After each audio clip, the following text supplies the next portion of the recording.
Hello, everyone. This is Smoke the Podcast, episode 16. Well, today should be pretty fun. It's going to be fun because we're trying some cheap stuff today. So for our cigar, we're going to have Swisher Sweets Perfecto. For our whiskey, we're going to go 75 South Blended Whiskey. And that's all going to tie into our subject, our firearm subject, shooting on a budget. This should be interesting because I love to see Ryan's reactions to things like this. He's a little sensitive, I think, sometimes when when it comes to bad things, low quality things, maybe. And we also have someone out here sitting with us who's going to remain nameless, and he'll be partaking in the whiskey too, and hopefully he has a funny reaction, but we'll see. I don't know. I'm expecting this to be bad, but it might not be too bad. Yeah. It might be a diamond in the rough.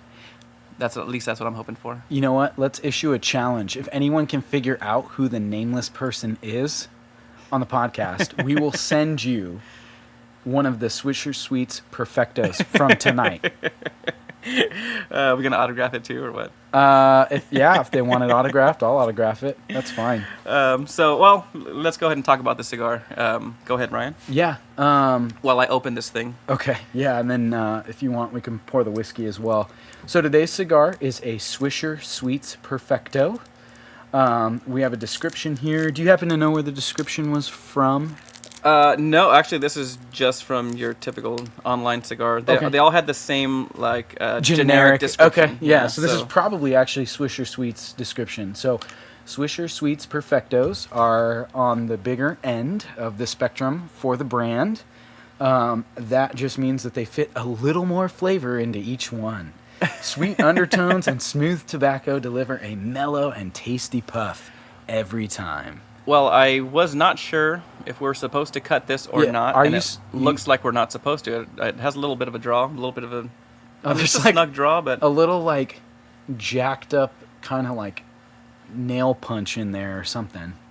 Well, when you the flavor that comes off of that's pretty sweet.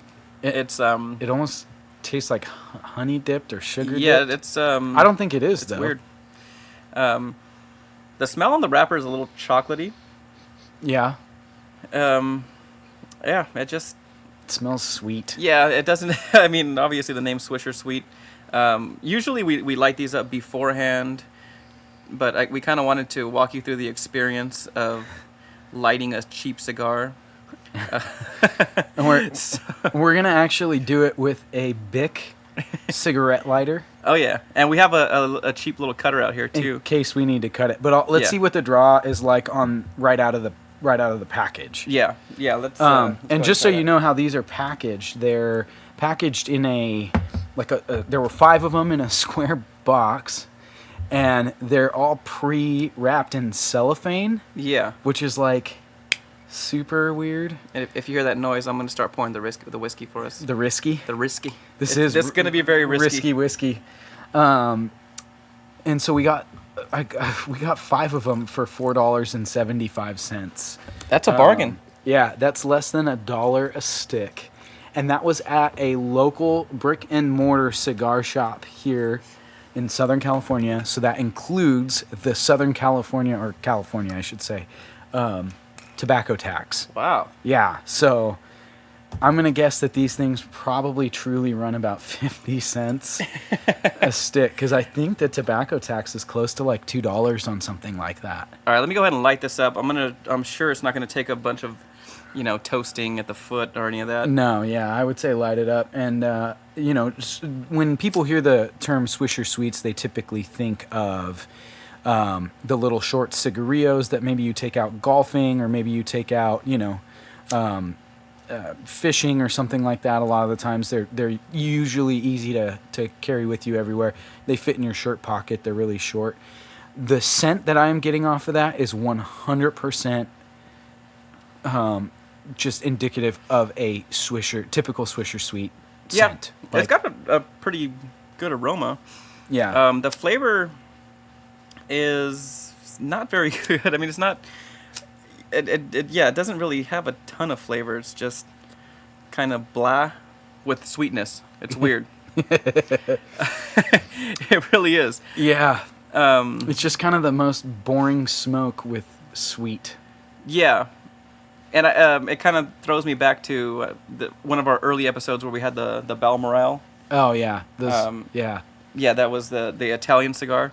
I think well, I bought them in Italy, but they were, I think Dominican. I don't remember what they were, but yeah, it was a very bland smoke that was just like super boring to smoke, if that's a thing.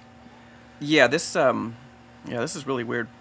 It's like super sweet, but It's- then I'm getting like kind of like I don't know if you're getting this, but I'm getting like a definite like almost like oil flavor, or like Yeah, a machined. Maybe. They're obviously machine made. Like you can. that could be the Bic lighter too. I don't know. It could be. Yeah, that's true. I didn't think about that.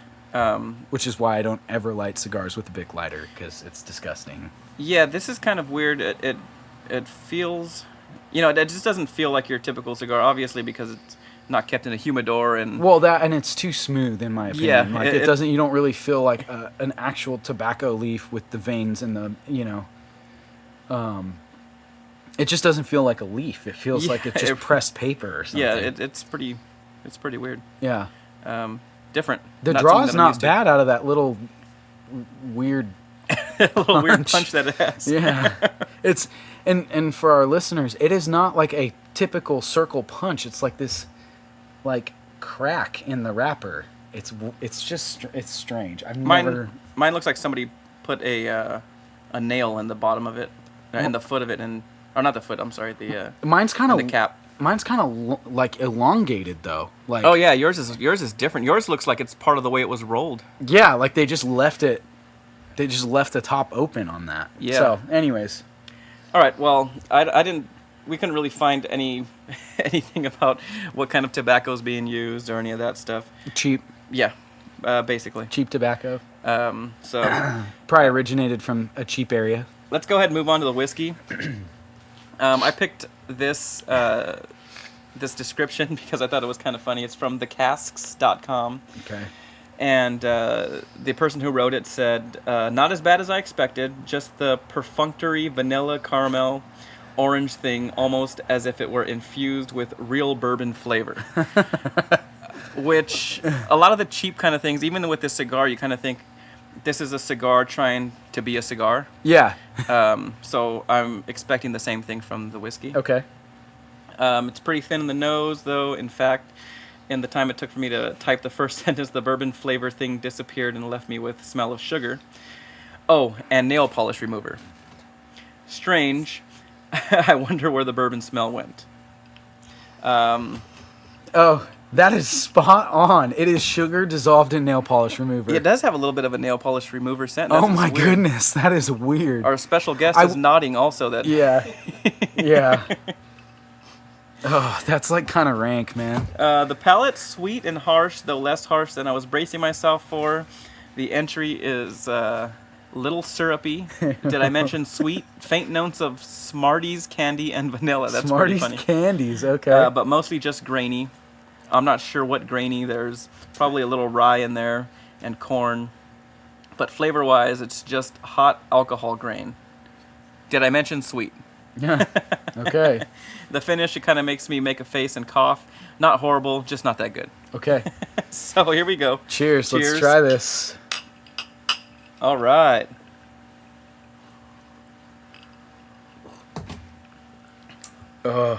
Whoa. No, That is horrible. I'm not a big fan. Not because this is cheap. I was kind of like trying to hope that it was going to be pretty good, and that I was going to like not appear to be a bourbon snob. Not that I am a bourbon snob at No. all. I mean, I know No. I don't have a very sophisticated palate, but that's not good. Yeah, I think even like yeah, I wouldn't, we always say that. We wouldn't consider ourselves like professional connoisseurs of bourbons and whiskeys. But that is just like foul. Like, I don't know how to explain it. It's just got a very like alcohol-y flavor to it. And it And doesn't remind me of whiskey. this thing pairs very well with this this bitter Swisher Sweet, which it kind of takes the edge off. only sweet because whatever it's dipped in. But Right. the actual tobacco is just Pretty bitter. tastes too. like burnt tobacco. Yeah. Well, it was so funny because I was saying it was a bland tobacco when I first lit it, but now it's tasting. I told you it kind of has an oily or like a fake or machine rolled flavor to it. It's weird. Oh man, this is gonna be tough to finish. So, And you thought I was gonna be the we had joked about bringing Coke or something to mix this with, and I kind of made Ryan man up and drink it on the rocks like we do all of our bourbon. I will finish that whiskeys. on the rocks, man. I'm gonna finish mine on the rocks too, but this is not gonna be easy. I think even with a mixer, that would not taste good. So 75 South on the bottle says this blended whiskey was. This is kind of hard to read because it's in this Really? cursive writing. Yeah, Was created from the finest ingredients. I'm sure. Our traditional process of compounding superior flavors is the pride of the South. Great. I'm so glad. And promises to address, promises to deliver, that was way off, a robust, rare, and exceptional experience. Rare is definitely a good word to describe this. Yeah, there's not anything quite like that at all. So this is 40% alcohol by volume, 80 proof. We got this for $7 for 750 milliliter. And it's a blended whiskey. 7 and change. 7 and change, yeah. We don't want to. Yeah. Well, because I think Pop-Off vodka is $7.99, so it was less than that. At least it's in a glass bottle. Yeah, I think it was like $10, but we got $3 off. Oh, So okay. it was on sale for $7. So we Oh, got a I good see. deal. I have a feeling that that's one of those ones that's probably like consistently on sale. I'll give you my my standard advice is make sure you make sure you check the price because you don't want to overpay, especially for 75 South. You don't want to pay $11 when you could pay $7. You know what I mean? Right, yeah. Don't ever overpay for 75 South. No. Always go the cheap route, which is what we did. And so before we get into our firearms topic, just in case you guys hear anything, we are outdoors. We always give this disclaimer every week. Everybody should kind of know about it, but we got dogs out here and people making noise and People running their yes. air conditioning. So if that's what you hear, that's probably what it yeah, is. That's what it is. It's not a big deal. Fireworks still going on, and it's August. Yeah, August Yeah. 3rd. But it is what it is. In order to smoke, we got to do it outdoors, Right, yeah. and this is kind of just a chill podcast, so whatever, man. Yeah. Okay. So, our triggered firearms topic of the day is shooting on a budget. This is pretty good. Goes with our theme of cheap whiskey and cheap cigars. Just giving some ideas of practicing and enjoying shooting sports that are friendly on the wallet. Yeah. So, what can you tell us about ammo, Ryan? I think for me the biggest thing is, and I'm gonna resort to this as my go-to this episode, the 22 long rifle, one of the cheapest calibers out there. It's always fairly cheap, even when we had some of those times where the ammo prices have just been driven up due to whatever it might be. It's always remained very cheap, and so that's one of those ones where you can always. You're having a hard time with that whiskey. Oh yeah, this is not good. It's one of those things where you just always find it for cheap. And then if you're looking to maybe shoot shotguns, I would say Target and bird loads are always the cheap way to shoot.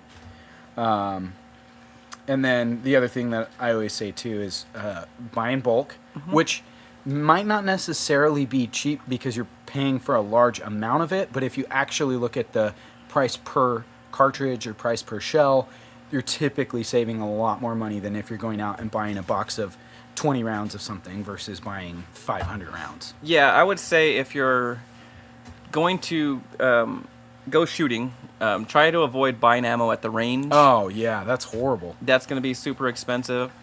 That's That's like buying a drink out. yeah. You You're know. gonna pay a premium. Yeah. just because it's convenient. You'd probably pay $7 for this glass of 75 South at a restaurant. Yeah, you might. Yeah, that might be what you get if you just order Like whiskey and cola. Oh, yeah, a well whiskey. Which it's not well at all. It is not. It's horrible. The thing that I'm going to tell everybody, and you're probably going to hear a theme, is do your research when it comes to ammo, when it comes to anything. You got to be patient. You got to do research, and you got to find the best deals. My other advice would be go to social media and follow people who are in the industry that are going to be posting a lot of good deals, because this whiskey's pretty tough. Yeah. Sorry. Ryan's had another drink. But yeah, you follow people on social media that'll post deals, and everybody's trying to get good deals on everything. So if you're just patient and you buy it at the right times, you'll get good deals, and you can get ammo for cheap. But stick to the 22, stick to your cheaper 9 millimeters. Yep. Your regular target bird shot. Yeah. All those things are going to be pretty cheap. And the other thing that I would like to add to that is target grade ammo is always going to be cheaper than some of your higher end stuff. I know there's guys, and I don't blame them for it, but they'll buy the most top of the line 5.56 round because that's all they want to shoot out of their AR, because it's cleaner, it's more accurate, and this and that. And you ask them, okay, well, where are you shooting and what are you doing? Oh, well, we just drive out to the desert and shoot at targets and stuff. So why are you buying the higher grade stuff? Yeah. And for some people that's their thing, and that's fine, like I said. But for a lot of the people that are into shooting, especially in California, and I think it's very different outside of California, but here everything has a premium on it. It's got extra taxes. I just feel like if you are into guns in California, you're already at a disadvantage. Mm-hmm. Yeah, it's tough. And so if you're going to go to the shooting range, you're going to go out to the desert, you're going to go and just punch holes in paper, use target grade ammo.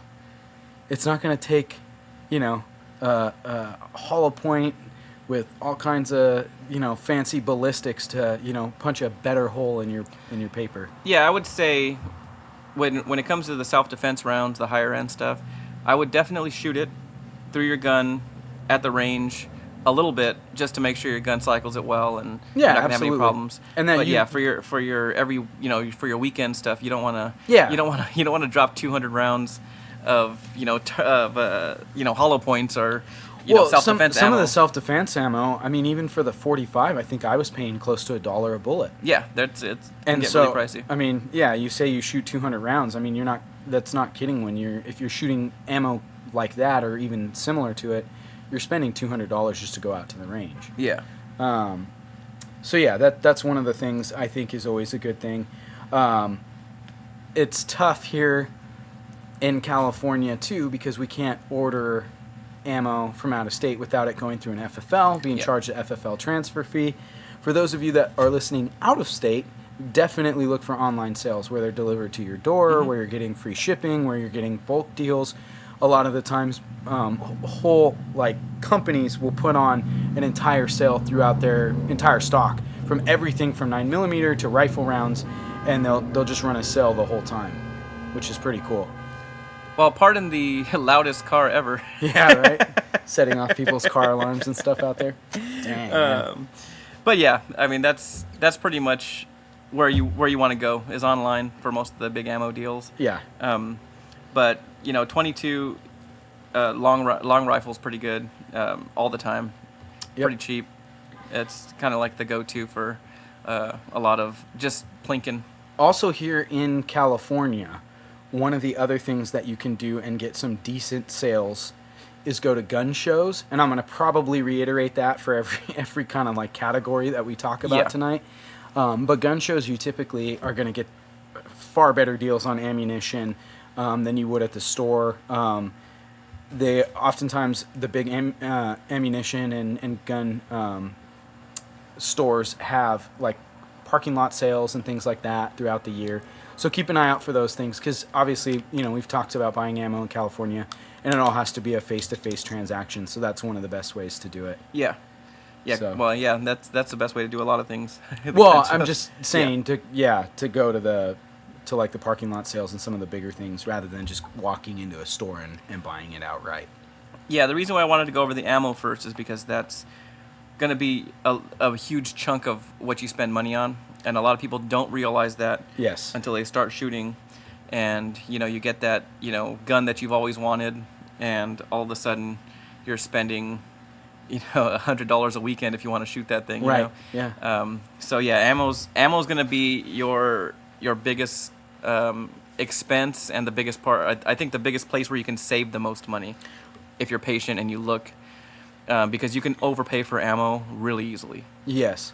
Well, and it's so funny too because I have so many friends that want to get into shooting, and it's hilarious because they'll always look at me and be like, "Oh my gosh, you spent close to $1,000 on that gun, or you spent $500, or you spent whatever it might be." That's crazy. That's so much money for just a gun. That's like insane. And I'm like, oh, wait till you hear how much I'm spending on ammo.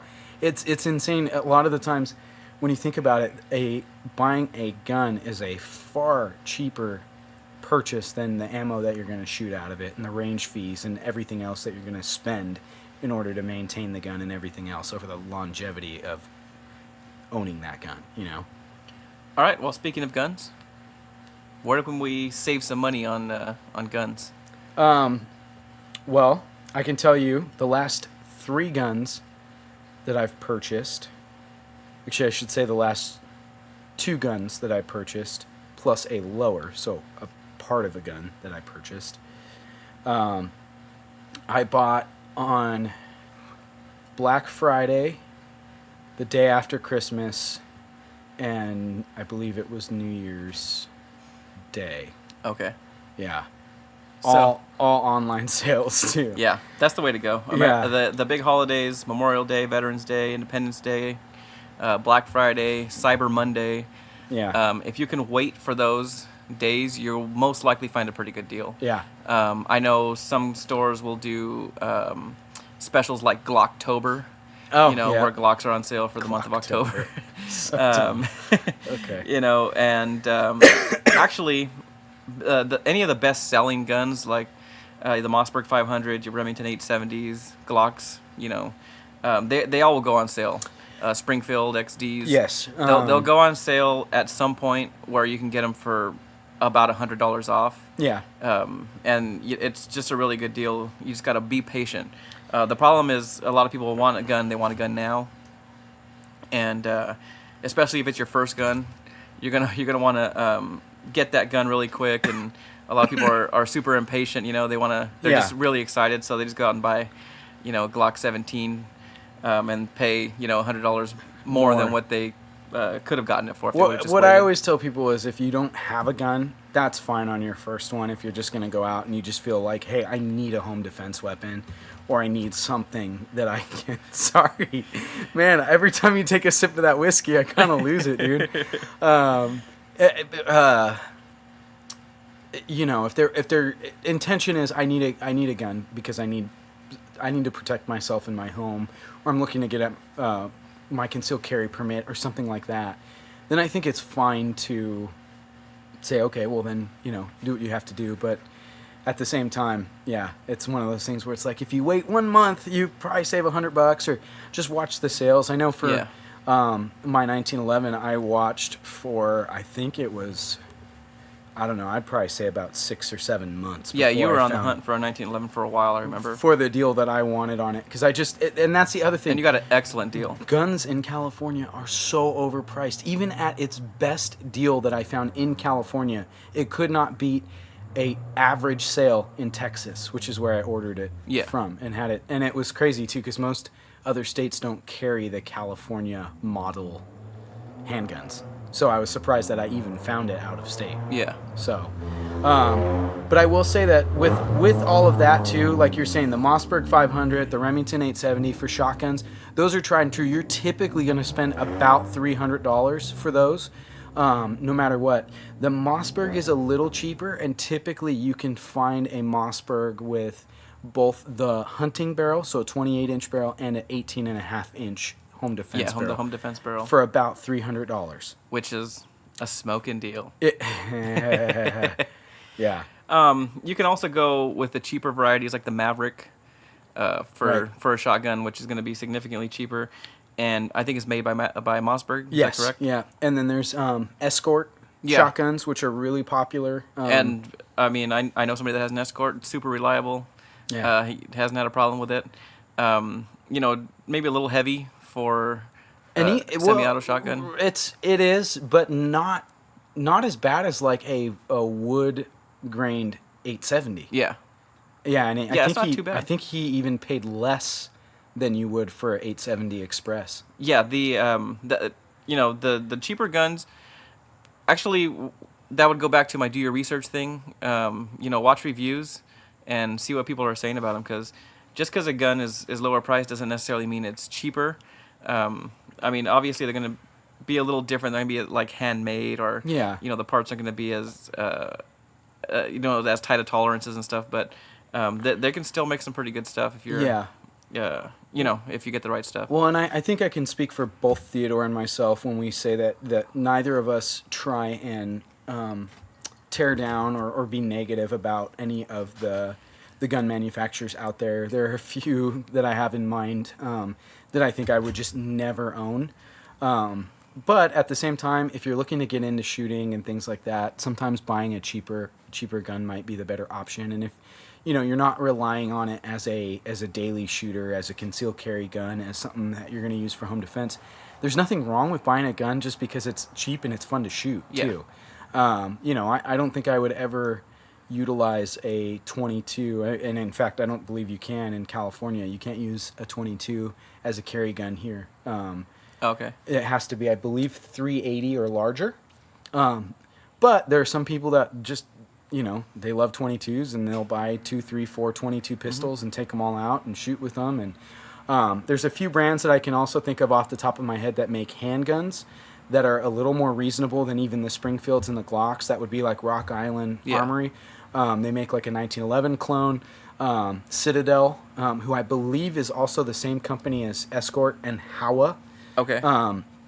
They make a 1911 clone, which I've heard actually isn't all that bad. That it's got some decent marks on it and stuff for being well under $500 for what they would consider a custom 1911. It's not mil spec either.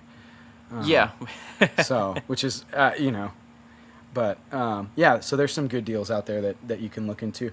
And in all honesty, I know we've talked about Glocks, and Glocks are great, and they are reasonable compared to the vast amount of guns that are out there, but in my opinion, Glocks actually carry a heftier price tag than both the XD and the Smith & Wesson M&Ps. Yeah, they do. So that's just something to keep in mind. The other thing you want to think about, though, too, is parts. If you're going to ever have to replace parts, you also don't want something that's so cheap or so foreign that you can't find any parts for it. You can't find grips that adapt to it. You can't find sights for it and things like that. Yeah, and that's where getting a gun like a Glock is advantageous, right, because there's so many aftermarket parts. Everything for Glocks. Yeah, you can pretty much assemble a Glock by buying aftermarket parts. Right. Every manufacturer, it seems like, makes some Glock parts. And then, like I said, I purchased a lower, and so building my AR, I spent probably a good year looking for the parts and pieces that I wanted for the deals that I wanted, and I ended up lucking out and finding an upper that had everything I wanted all put together from Palmetto State Armory. And they are a super reasonable company if you're looking on the AR spectrum. They sell all kinds of guns too, and they have some killer deals on there all the time.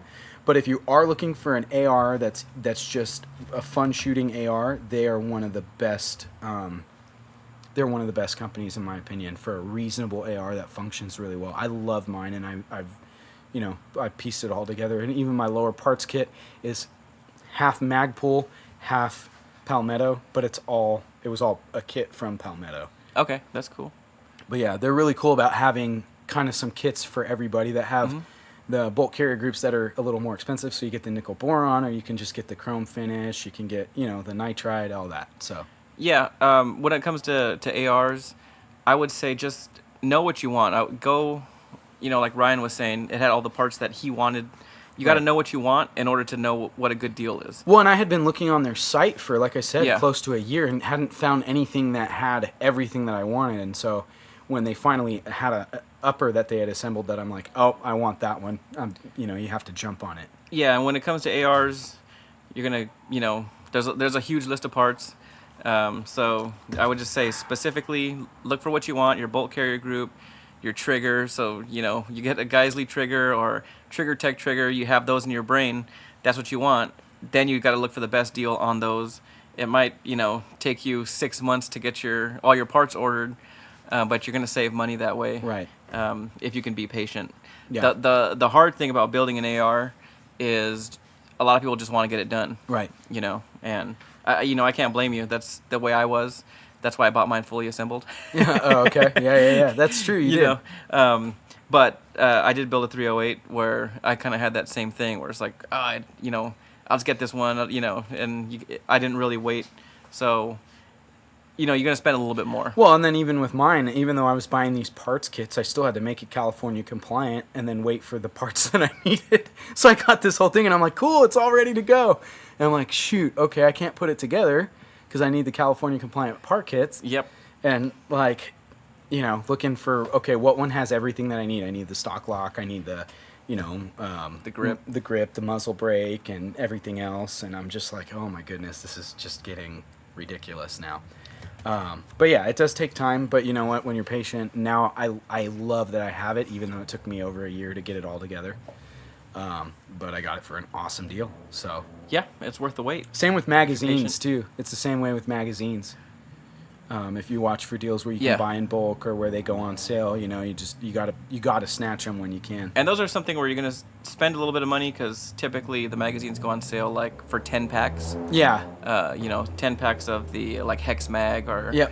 or whatever. Or 5 packs of 1911 mags, things like that. Which so you're gonna drop a little bit of money, but it's a good deal in the long run. kind of leads into the next topic of accessories, which I feel like although magazines are an integral part of every firearm that requires one, they're also an accessory too, depending on the type of magazine you like, whether you want standard cap, high cap if you're not in California. Oh, you mean standard cap? Yeah, standard. Well, no, they have the high capacity ones like that are the like 60s and the things drums like and that, stuff. the big drums, and all of that too. You just got to watch and look out for sales, and they have them all the time. So for me, I got the California compliant Hex Mags, the 10 rounders, and those were pretty awesome because I think I got 10 of them for, I know it was under 100. I can't remember if it was 89 or Yeah, if you're paying 85 or something like that. under $10 per magazine, that's a really good deal. For AR magazines? Absolutely. Handgun magazines, you'll never be that lucky here. Yeah, no. I think the cheapest 1911 magazines I got were mil-spec Springfield 1911 magazines at a gun show, and the guy had bought them in bulk because I think on their website they're like $24. I got them for I think $15 a piece, but that's because I bought like 5 of them. So yeah. I'd say the other thing about saving money on guns too is buying used. Oh yeah. If you can find a good deal, take a gun off of somebody's hands that doesn't use it, or you can get some pretty good deals. Yeah. That way, guns don't tend to lose their value, and if you can find somebody that's just wanting to get rid of one, and you can buy it off of them, that's usually a pretty good idea. But I would just make sure you follow your state laws. Right. Get them transferred properly. It can be a hassle too. I have a buddy that goes to like estate sales and tries to find out, whether or not the family has guns for sale or things like that when people have passed away and stuff. And oftentimes he said, he runs across family members that, hey, we don't shoot, we don't hunt, we don't do anything, so we want to sell off, the guns and stuff like that. And he said it can be tough if you don't have the paperwork of the person who previously owned the gun and things like that. So he said it can be a little tough, but he said it's so worth it. He's gotten some great deals on some really cool, both antique guns and just some higher end guns that he probably would have never purchased had he not, found them for such a good deal as well. So, before we move on, how are you enjoying that cigar? You know what's sad? I'm puffing on this thing like it's way faster than a normal cigar. Because the tobacco's the lightest it could possibly be. I'm not getting anything out of it. And it sucks because it tastes terrible, but yet I have this kind of like urge to like, well, I have to keep puffing on it because. and it's weird too because it's like sickeningly sweet. Yeah, it's weird. Like my lips stick to this thing when I take a draw. It's unlike any other cigar I've ever smoked. The funny thing is it burns really nice. It does. I have like a razor edge on It mine. has a razor edge, but when you look at the ash, it looks weird. Like it doesn't look uniform. I don't know how to explain it. It just looks different. Yeah. When you get a good cigar that's got a good inch of ash or whatever, and it's got that nice tight like white ash. Yeah. This is like jagged and yeah, that's jagged. It looks like it needs a haircut. That's it almost what I keep on thinking. too. It almost looks like you can see the individual pieces of I want to say paper because that's what it looks like. Yeah, Like white like paper, but it's the individual like leaves in the wrap. Well, I'm gonna guess that they just use a bunch of filler. Yeah, and just stamp it all together. Yeah, and just put it all together as opposed to, having the binder. And I all wonder that stuff, too, though, like a real cigar. if they do it anything like particle board or like something like that where they just where they just stamp it all together in one big roll and then just roll it all together. Yeah, I don't know. What I mean, I don't know. That's how kind of what it this. looks like from this angle too. Yeah, I could imagine they might do something like that. Yeah. The way the hole is at the end and everything, It's just too. It's like weird. It's too perfect when it's before you light it, and then it kind of like fragments out all crazy once it's lit. but it stays razor sharp, which is kind of weird. I will say this. This tastes to me like fishing, golfing, hunting. Because, like, cigarillos like this, whether they're Swishers, I've had all different types, and you know that. I take them with me every time I go out. It's very, very reminiscent of being out in the middle of a dove field. Or sitting on a stream or something like that. Yeah, You know what I mean? guess it's a cigarillo tasting cigar. It literally just tastes like a cigarillo, but bigger. But big, yeah. Yeah. How about the whiskey? I see you're already done. You want to take a second pour? No. If you need me to try it neat for purposes of the podcast, I will. But it's disgusting. Yeah, this thing, it has... The nail polish comment at the beginning I thought was a little ridiculous. Like, okay, come on. And it has this, like, gross nail polish aftertaste. Not that finish. I've ever had nail polish. The way nail polish smells is the way it tastes. Exactly how it tastes. Our special guest has resorted to, what is that, Coke Zero? Or Yeah, Coke Zero. Mixing it in Coke Zero. Mixing it in Coke Zero, and he's still... Is it any better with the Coke Zero?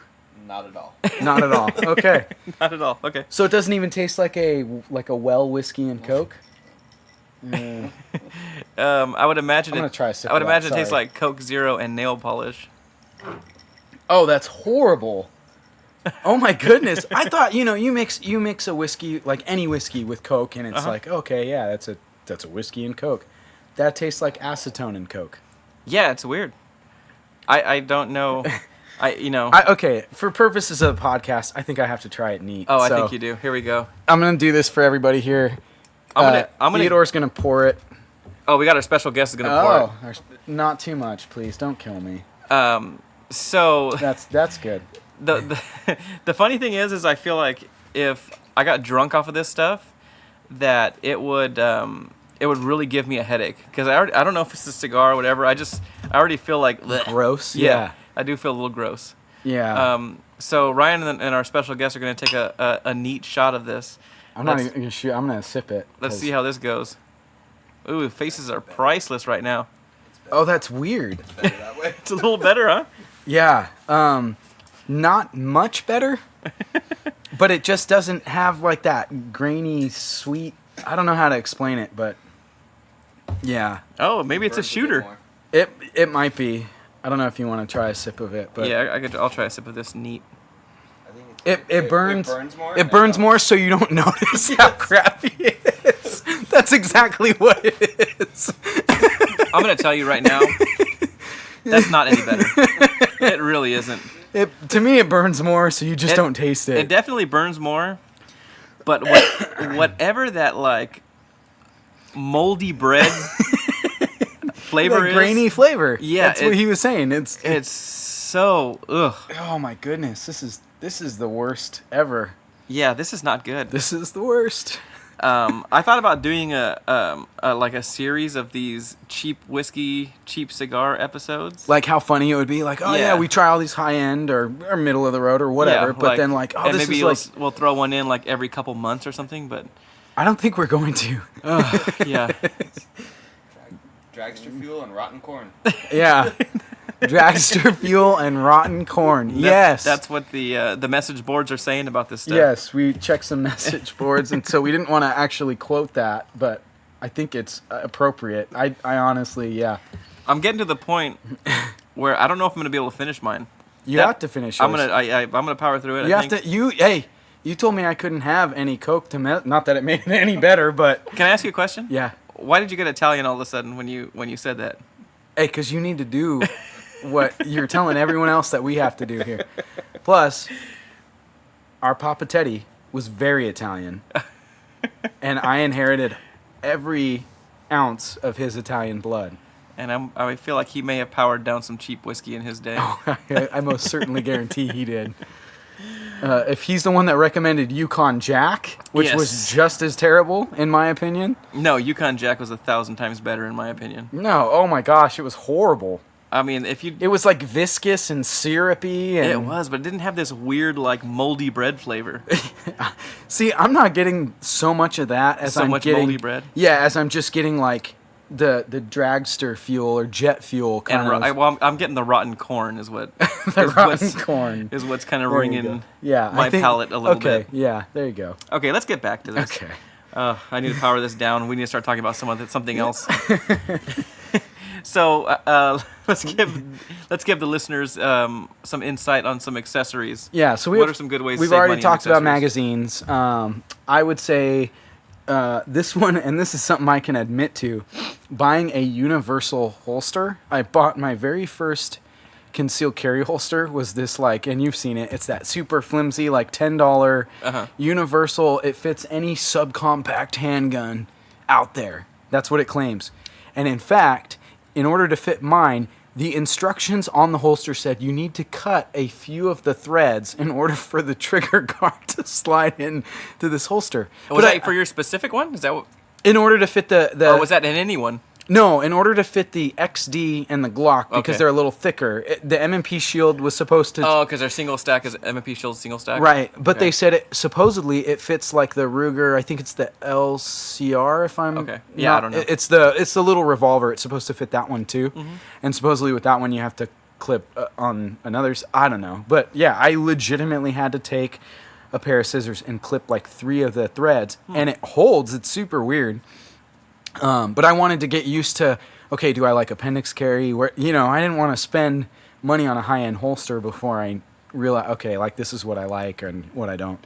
But those universal holsters too, they make the outside the waistband, so on your belt and stuff. And a lot of them are actually pretty cool. They make them with, like a lot of the military ones that are on plate carriers and things like that are universal holster with Velcro straps, so you can tighten it to how much retention you want. And they've got a strap that goes over the retention strap that goes over the top. So some of them, in my case, mine wasn't very good. It was comfortable. It's just not super durable. But there's some universal holsters that are actually super cool. That they make, like I said, for plate carriers or even drop leg holsters that you can pretty much fit any gun into, and they work really well. So that's a great way to save money if you're like, hey, I don't want to buy a fitted leather holster for my 1911. For Yeah, my, that's going to cost you some money. Yeah, exactly. Believe you me. Yes. So this is one of the ways that you can save money that way. Going with some of the smaller businesses too, that fitted leather 1911 holster that I got, and I believe you got the same Yeah. one. They're from a lesser known company, but it fits great, works great, retention's awesome on it. Sometimes going with the smaller companies, they have What is it? Was it 1791? I Yeah, think. gun leather. We can look it up. Yeah, though. so If anyone has questions, just reach out to us. Yeah. We'll let you know. But it's an awesome holster. I would say buying if you don't want to buy eyes and ears, buying your earplugs, the little foam ones in Yeah. bulk. You can buy a bunch of them on Amazon. You can also buy really cheap if you don't need the ones that the electronic ones where you can hear people talking but not the gunshot. They make so many cheap. I think ears are like under $10. Eyes are under $10 too. And if you have decent sunglasses that give you ample coverage, those are just as fine Yeah. too. Most of the time, I actually shoot with my sunglasses because I'm usually out in the desert or. Yeah, you know. I'll tie in the earplugs thing with something we'll talk about later on. But earplugs, you really just need earplugs for outdoors. The only time you really need like the big digital headphones, I think, is for indoors Indoor shooting, because yeah. it's so much louder. Outdoors, I've always gotten away with just wearing earplugs. The over ears I'll use sometimes, but a lot of times you're shooting outdoors, it's hot. Yeah. And you don't really want to bother with them. And I've always been fine with just earplugs. When- And that's definitely the cheaper way to go is with the little squeeze foam earplugs. Right, yeah. When we hunt too, I don't even wear them because we typically aren't shooting enough. Yeah, I'll only wear them for dove. Yeah, 'Cause they're dove shooting hunting, a lot. absolutely. Yeah. I would say the other thing that you can do, and I've done a lot of this, and it's so funny because I'm gonna say like, oh, I'm a huge proponent of buying like reasonable price products, but I've ended up spending like a lot more money on things than I expected to. Research budget accessories like optics, bipods, iron sights, things like that, and then I ended up getting the most expensive Magpul iron sights. The red dot I think is that I ended up getting was a Sig Sauer red dot, which is more reasonable than some of the ones out there, Yeah. but it was still well over $100. Bipods too. I've gotten some of the more expensive things, but they make cheaper accessories that you can add on. And in all honesty, with my AR-15, the accessories that I already have on there, I've taken that out enough to where they've gotten beat up and gotten used and stuff. And so it's one of those things too where I think if you're just gonna take it out and go shooting in the desert and you're not using it for like very important purposes like hunting, where it's your go-to hunting gun, I don't think you need to spend a whole lot on a lot of those Yeah, accessories. the first optic I had was red dot for my AR was a Holosun Yeah, or Holosun. I don't know how you say that. It was pretty cheap. I think hollow sun, like holographic. Yeah, Holosun. Yeah, I think Probably. that's what I would say. It was pretty cheap, and what made me choose it was it got really good reviews from an online YouTuber that I watch, Yeah. and I was like, well, okay, I might as well. And that's kind of what I've been preaching this whole show is do your research, watch online reviews, read reviews. You're gonna get a lot of bad reviews. You're gonna get a lot of mixed stuff. If something has like really really bad things about it, you might want to avoid it. But a lot of this stuff, you'll be surprised that these guys who try all this high end stuff and then they try like a lower end optic and they're like, wow, this is actually pretty good. Yeah.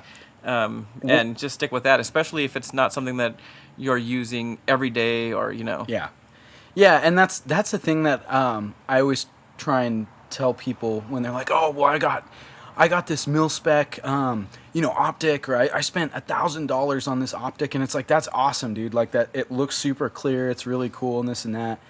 When was the last time you took the gun out? Yeah. Oh, well, I think I took it out last year. If you can't remember when you took it out, you don't need $1,000 optic on there. Yeah, you get like an ACOG or something. Yeah, which, again, there's nothing wrong with having it. I mean, we Yeah. both have nice things, nice guns, nice accessories that, in my opinion, it's like, yeah, I only take that out on special occasions. And so there's nothing wrong with it. But what we're talking about here is shooting on a budget.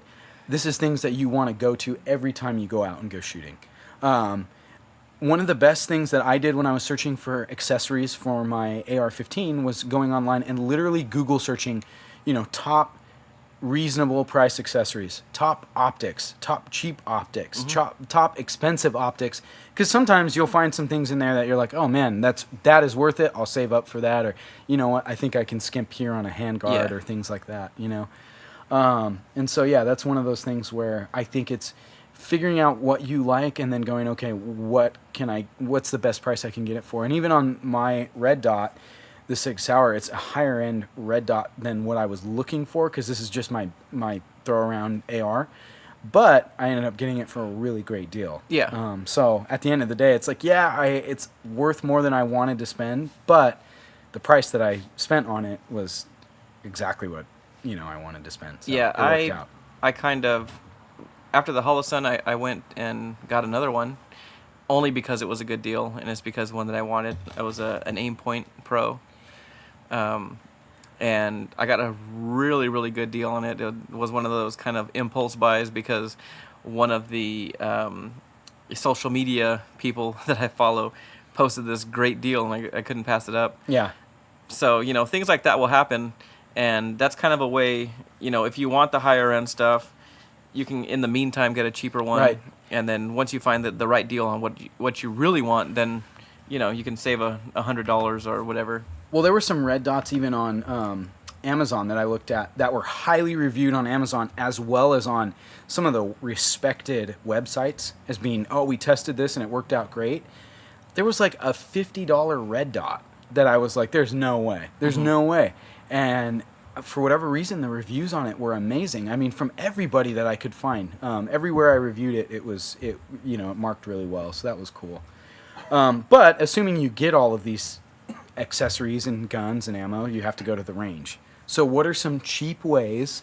And I know we've talked about this when we talked about ranges, but we're going to go a little more in depth. What are some cheap ways to go to the range and shoot? First thing I can think of, build your own targets. Okay. PVC pipe, some zip ties, duct tape, things like that. Paper plates. Depending on where you're shooting, you can shoot fruit. Yeah. A lot of people just go to the 99-cent store and load up on some really cheap fruit. Yeah. That stuff, or especially even if you have stuff laying around that's going bad. Yeah. I like that because animals will eat it and stuff, and Yeah. it's not kind of harmful for the environment. Right. The range that I go to will allow you to shoot fruit as long as it's on the ground. Okay. Which is pretty cool. Glass bottles, or a lot of people shoot spray paint cans and stuff like that. Yeah. But just building your own targets, because if you go buy the pre-made ones, you can spend a lot of money. Oh yeah. Yeah. Yeah. No, we've done glass bottles, tin cans. We went to the 99-cent store one time and bought, I think it was like $40 worth of like tin cans with like tomato soup in them and things that, like, when you hit them, you're like, oh, Explode. yeah, I Yeah, obviously I hit it for that sure. thing, yeah.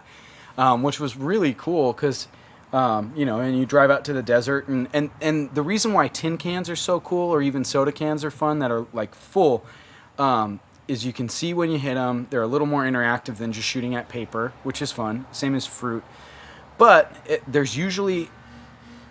still intact after you're done shooting them, so you can pick them up when you're done and take them with you. Pretty easy. Glass bottles, you got to be careful with. You got to make sure that either the range allows it, or wherever you're going, that you can sweep it up or something to that effect. There are some ranges that do allow it because they just grind up the shooting field afterwards or whatever. But yeah, that's another cheap way to do it too. My other thing is throw your own clays.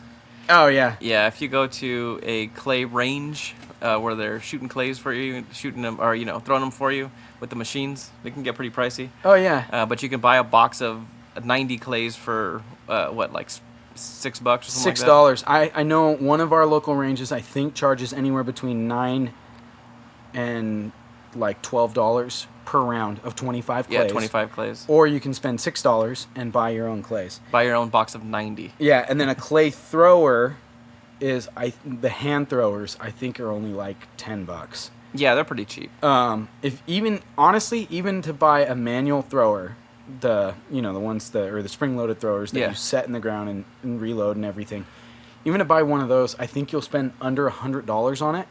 Yeah. Which, if you go enough, that's well worth the investment. Yeah, a lot of them too. I mean, you could just throw them like a frisbee if you want. True. Yeah. Just a lot of people do that. Yeah. The other thing too is you kind of got to avoid the pay ranges. If you go out to the desert, you could do all that stuff. You go to a paid range, you might not be able to throw your own clays, or there's a lot of limitations. Plus, you have to pay for it. Yeah. Spend a little of the extra time. You might use a little more gas, but you're not going to use that much gas compared to the money you're going to save. Right. And too, the other thing is some ranges limit the amount of people you can have per lane. Yeah. So then you got to pay per lane, or you got to pay per person and things like that. With the desert, you might spend, $20-$30 driving out to the desert, but you can take 4 or 5 people with you and shoot as much as you want. And I would say avoid indoor ranges altogether. Yeah. A lot of times they want to use only their ammo. Their targets. Their targets. Yeah, so it can get pretty pricey. Yeah. You're going to pay for time on the lane. Yep. Yeah, so Um, avoid that. yeah. The other way also is shooting your slower guns like revolvers, your bolt actions. Where you have to reset every Yeah. time you shoot. Yep. Yeah, revolver, you're going to get 6 rounds. You got to empty it, reload it. It's a lot less. It takes a lot more time than, shooting a full magazine of, a California magazine of Yeah. of 10 rounds. Yeah, well, and if you're anything like me too, even if you have a double action, whether you're shooting double action or single action, for me, I always typically pull the hammer back, reset, Yeah. like take my time, boom, okay, cool, It's one, I don't know what it is, but I shoot a bolt action and I shoot a revolver so differently than I shoot an AR or any semi-automatic rifle or handgun for that matter. There's something about it to me that it's like, and there's nothing, like, when I'm really trying to, like, okay, I'm practicing my accuracy, I'll take my time with my semi-automatics, but there's something about having that in your hand where it's like, all right, I'm at the desert, there's a paper target 25 yards in front of me, how fast can I hit the target with every round in this thing? Boom, boom, boom, boom, boom, boom. Like, and then you're like, dang it, dude, I just spent, like, Yeah. $1.50 just emptying that as quickly as I could.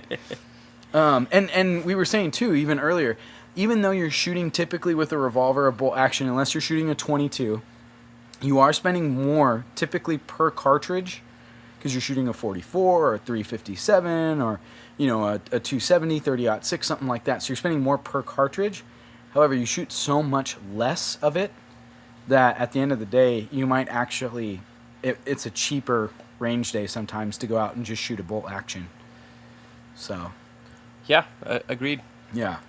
What about hunting?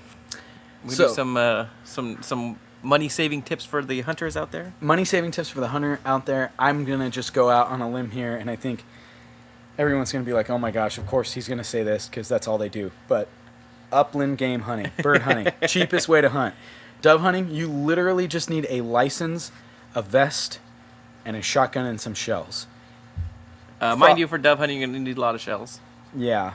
But, yeah, But at the same time, you don't need a lot of other stuff. Yeah, yeah. And if you already have the shotgun, or like, hey, I own a shotgun, or I'm going to buy a shotgun no matter what, you go out, you spend $25 on steel shot, cheap steel shot, 100 rounds of them.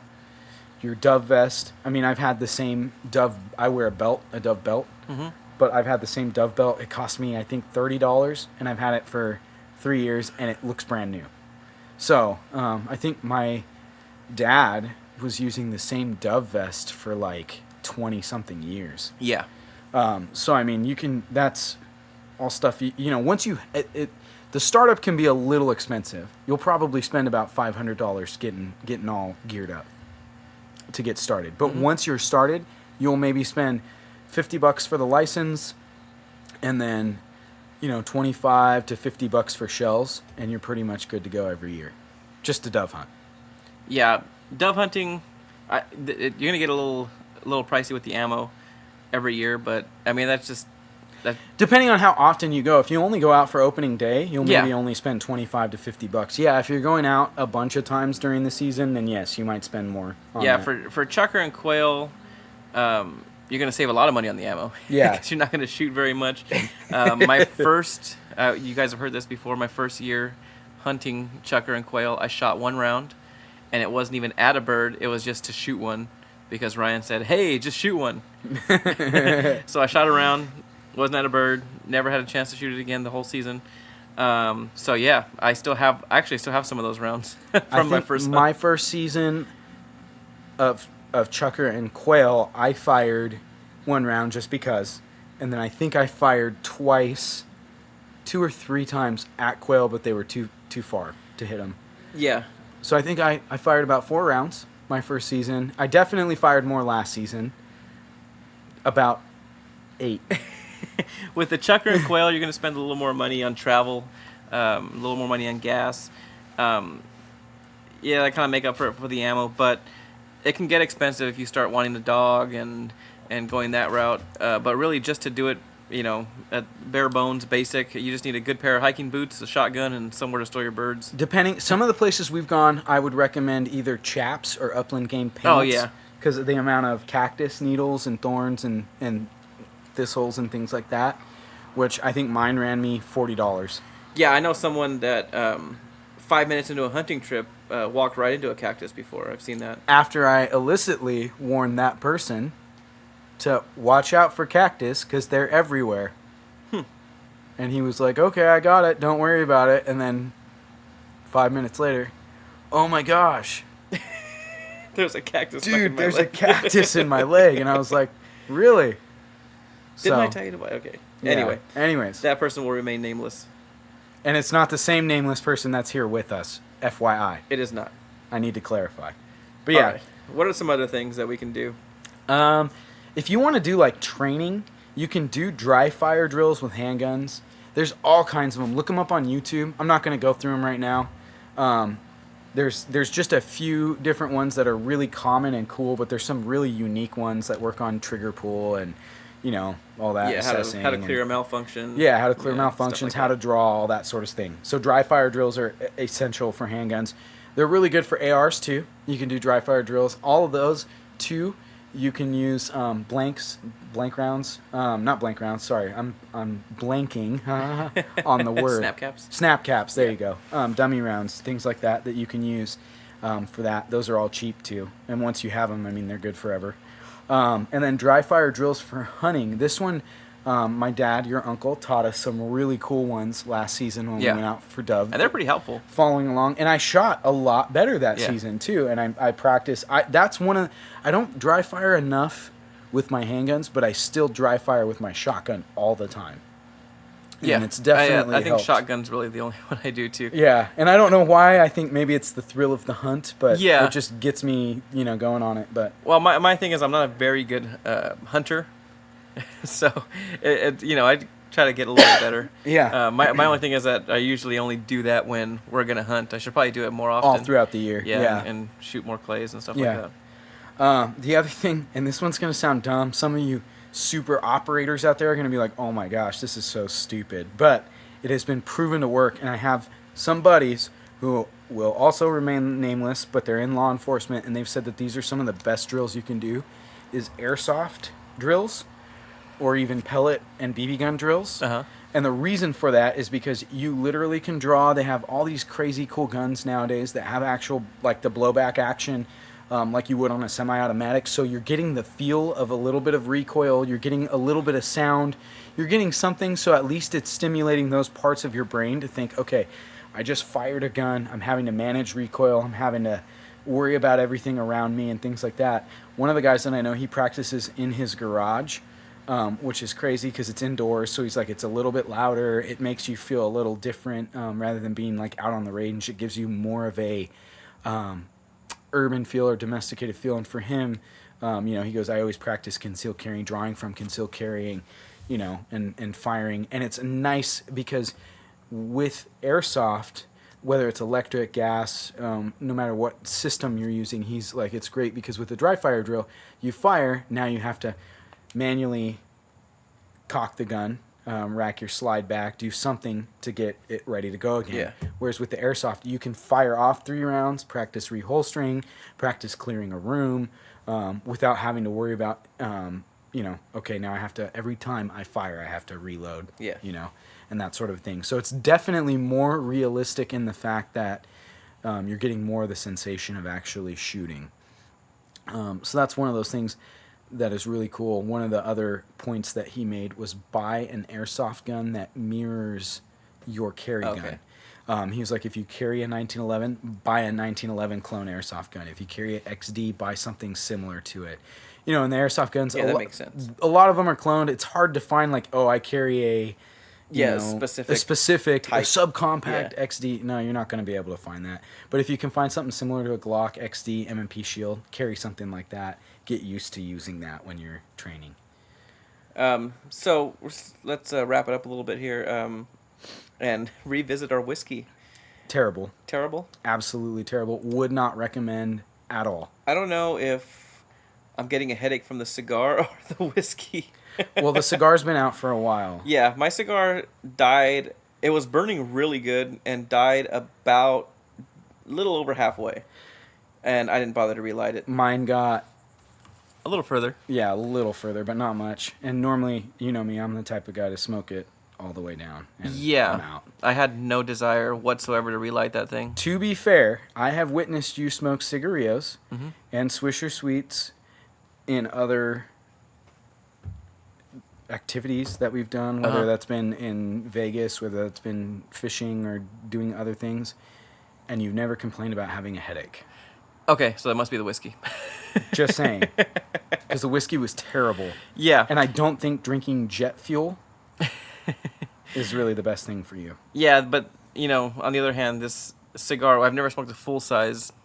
True, it's always been the little... this is a weird one. It's just, I don't know how to explain that it tasted like a cigarillo, but a full-size cigarillo.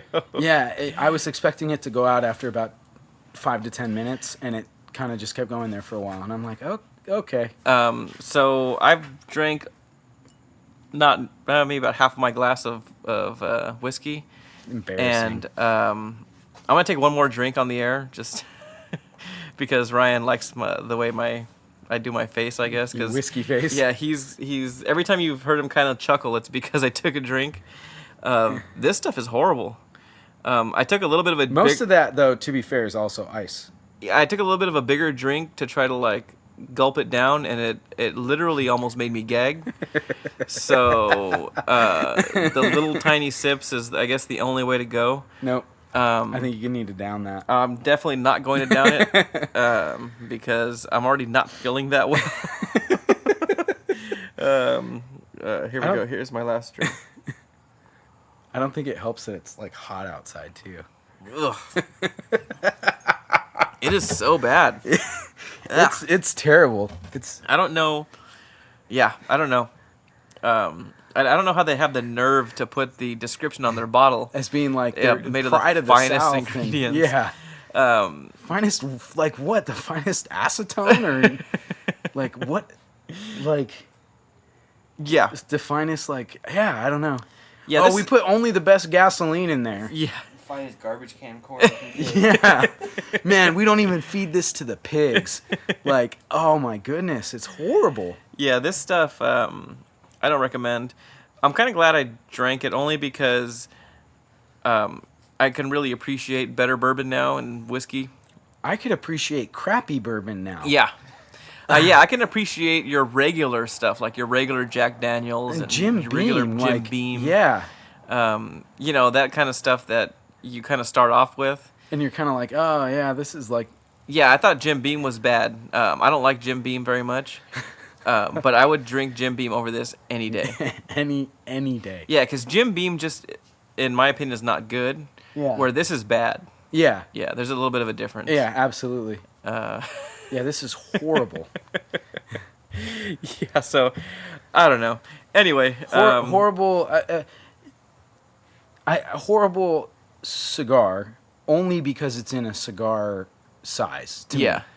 Because like I said, when you're mowing the lawn or doing something, having that cigarillo to me doesn't bother me that much.